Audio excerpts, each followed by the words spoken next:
Joining us this morning, NBC News investigative reporter Tom Winter and former admissions officer at Barnard College of Columbia University, also co-founder of Expert Admissions, Dr. Bari Norman. They're here to try to help us make sense of it all. Good morning, guys. Good morning. Tom, first of all, in terms of the investigation, how did investigators come to discover what was going on, and how did these parents get away with it for so long?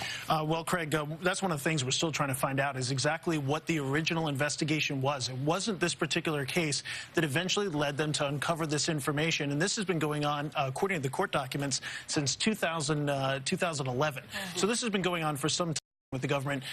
That cooperation happened just in the last couple of weeks. So this is something that's been ongoing. The case really kind of came to a point in September of last year.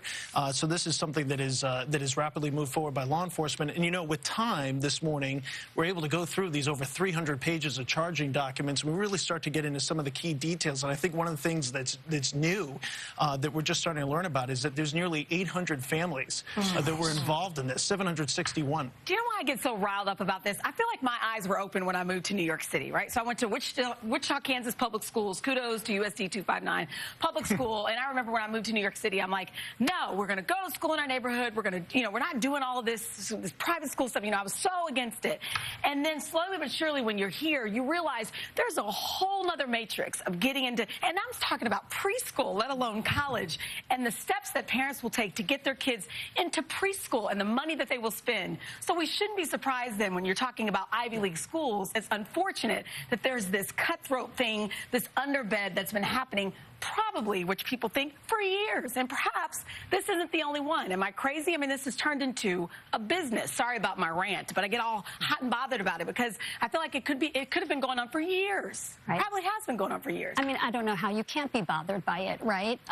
You know, neither of my parents went to four-year colleges. I worked hard to get to college, and you hear about something like this, people who already have every advantage and privilege, and it's just not good enough. It's the American dream that you work hard and you can achieve. And here we have things not only cutting into that, but just illegal. So where do you draw the line, Doctor? Because you've got a company that helps for parents navigate that. In full disclosure, I've used the company for our daughter Leela to give us advice, a college consultant. But where is the line where it crosses into what's illegal? Right. Well, I think, listen, I can tell you, I work with students actually at all levels of the income spectrum. A 17-year-old is a 17-year-old. They need help. They need guidance through this complex process that even parents can't make sense of. Because it's different than when we went to college. It is entirely different. Places that were, the process itself is more complex. It's so much more competitive. Behavior like this, completely unacceptable, is because college admissions has become so competitive. That's the reality. You know, the desperation or feelings of desperation and what these parents have gone to as a result, that's where we have the issue. So is there any way to put the genie back in the bottle then, to make it less like this? Well, I think we have to look to the colleges, right? We don't have control over this. We need colleges to step up and say, what is the message that we're sending when every year admissions numbers, the admit rates are going down, applications are up, and we come out every spring and after every early decision and say, look how few students we took. Look how many valedictorians we denied. They need to change the message. It's really up to them. Here's my question. You have, you know, for years we've heard of just massive donations to colleges. You know, you have a wing or a library named after this family or this family, and maybe that gives their child an advantage. This time around, it seems like they kind of snuck in through the athletic system. Clearly, these kids aren't even on this team. I mean, isn't, however you do this, setting your child up for failure? Because they also, now they're in Harvard or Yale or wherever, they have to perform. Or are they given a pass? Okay, we understand they failed a bunch of classes, but we'll keep them here because there's a lot of money that was donated. I think from a legal standpoint, you bring up a really good point. It came up yesterday at the press conference, which is, you know, people talk about donating buildings, donating a library, building something, and that's how so-and-so got into school. That whatever we may think of that from an ethical standpoint or moral standpoint, whatever our feelings are at this table or watching at home, it's not illegal. What happened yesterday that occurred is it wasn't with the knowledge of the university, according to the court documents that we were able to read, and it was something that was done, it was fraud. You know, to your point, there were people that were admitted to be soccer players that had never played soccer, that would fake an injury that summer and say, well, that's why I can't play. So, yeah, it's setting them up for failure, to your point. In addition to that, once the federal government gives $10,000 in donations, I shouldn't say donations, but some sort of a founding money to one of these universities, at that point, it becomes something that is of interest to all of us, in the government and as taxpayers. That's what triggered this action yesterday. So they said, look, you're defrauding a university or an institution that we give over $10,000 to. Yeah. That's the trigger from a federal standpoint, and that's when it's going to become a crime. Dr. Norman, your business helps prepare kids for college. When I was growing up, my dad was third shift at the post office. Mom was a school teacher. We couldn't afford your services.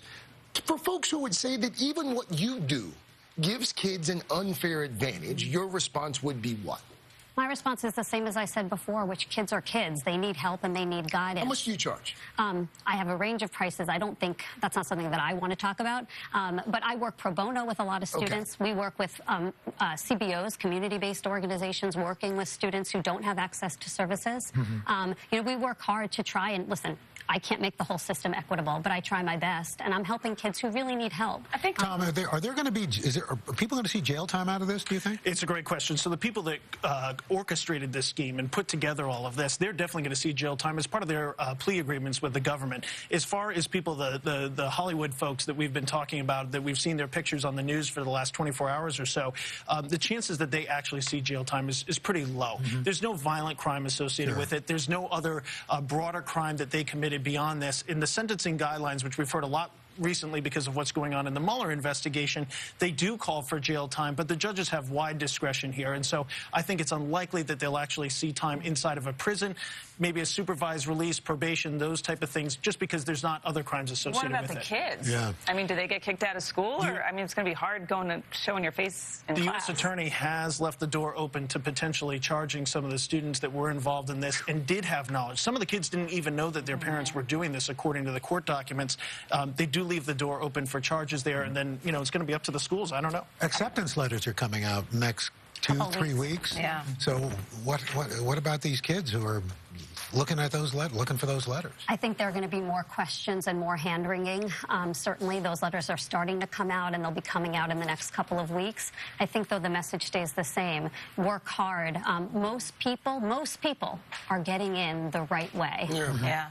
All right. Yeah. Thank you. It's a good discussion. Thank you It for goes back to the haves and have-nots, and I think that's why people get so upset. I think And there are a lot of great other schools than these brand name schools. Right. Again, These are not SUNY the Oswego. schools out there. Yeah. Rutgers. Yeah. There you go. Wofford. Go Cats, Northwestern. Oh yeah, that's a real. That's Yeah, oh, yeah. low, But again, worked my butt off to get there. That's Don't true. get me started. That's true. All right.